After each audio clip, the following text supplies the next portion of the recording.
कुदरत का वरदान सब जानते हैं बेजुबान। मौसम में बदलाव से पहले पशु पक्षी या कीट पतंगे संकेत दे देते हैं कि अगला मौसम कौन सा है और मौसम की मार कितनी विकट या असामान्य रहने वाली है। इनमें टिटहरी पक्षी को मानसून के लिए सबसे बेहतर बताया गया है। इसके अलावा दूसरे जीव जंतु भी अलग अलग मौसम की जानकारी दे देते हैं। लेकिन प्रश्न ये है कि इन जीव जंतुओं को प्रकृति में बदलाव का आभास होता कैसे है। कुदरती सिग्नल समझने की पशु पक्षियों की शक्ति एक ऐसी पहेली है जिसे पूरी तरह से सुलझाया नहीं जा सका है। लेकिन दावा है कि इन बेजुबानों में एक ऐसी इंद्रिय जागृत अवस्था में है जो इन्हें कुदरत की हर हलचल के प्रति पहले ही आगाह कर देती है। एक और उदाहरण से इसे समझिए। मेढक एक उभयचर जीव है, लेकिन वो हर मौसम की सटीक जानकारी देता है।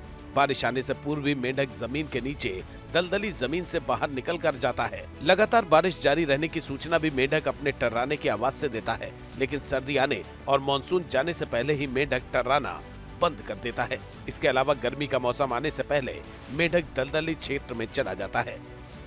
इसके अलावा गाय भी ऐसी प्राणी है जो सर्दी के आगमन की सूचना पहले ही देती है, जिसका एक उदाहरण मध्य पश्चिमी अमेरिका में अध्ययन के आधार पर दर्ज किया गया है।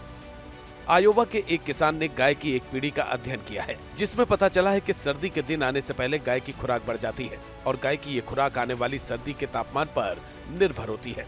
ज्यादा सर्दी पड़ने पर गाय की खुराक ज्यादा होती है ताकि गाय सर्दी झेलने के लिए वसा बढ़ा सके।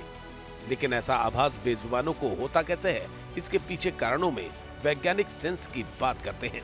दावा है कि कुछ खास जीवों में अलग अलग तरह के सेंस कुदरती रूप से होते हैं। इनमें ज्यादातर जीव इलेक्ट्रो रिसेप्शन सेंस से संभावित खतरा पहचान लेते हैं।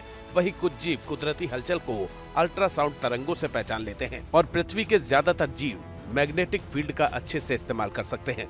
वहीं कुछ जीव मौसम में बदलाव को अपने विशेष अंग के जरिए जान लेते हैं। यानी ये जीव इंफ्रारेड तरंगों को महसूस कर सकते हैं, जिससे उन्हें गर्मी बढ़ने, घटने या बने रहने की जानकारी मिल जाती है। इन्वायरमेंट में क्या है, कहाँ इनको जाना है, कहाँ कितना करना है। सोनार वेव्स रिलीज करते हैं कुछ पक्षी होते हैं जो, तो वो सोनार से उनको फील हो जाता है। और बड़े से बड़े जो जानवर होते हैं वो भी सेंस ऑर्गन होते हैं, उनमें ब्रेन के अंदर ऑल्फैक्टरी ऑर्गन्स होते हैं। वो वातावरण में होने वाले बदलाव को त्वचा के द्वारा पहचानते हैं। विज्ञान के तार्किक अध्ययन को कुदरत के वरदान से पशु पक्षी चुनौती दे सकते हैं। ऐसे ही भारतीय ज्योतिष विज्ञान भी सटीक भविष्यवाणी के लिए प्रसिद्ध है, जिसका पूर्वानुमान नक्षत्र के आधार पर है और ये प्राचीन विज्ञान कभी असफल नहीं होता। इसे राजस्थान में टिटहरी की भविष्यवाणी से तुलनात्मक अध्ययन के रूप में समझिए। बच्चों की हमारे ज्योतिष में ऐसा मानना है कि अगर हम किसी मुहूर्त विशेष पर वायु परीक्षण कर लेते हैं तो हमें इस बात का अंदाजा हो जाता है कि मानसून की मेहरबानी हमारे देश में और हमारे प्रदेश में कब होगी। इसका मतलब है कि मौसम विज्ञान भले ही पूर्वानुमान न लगा सके, लेकिन प्रकृति के विज्ञान और भारतीय ज्योतिष विज्ञान ने मानसून की भविष्यवाणी कर दी है।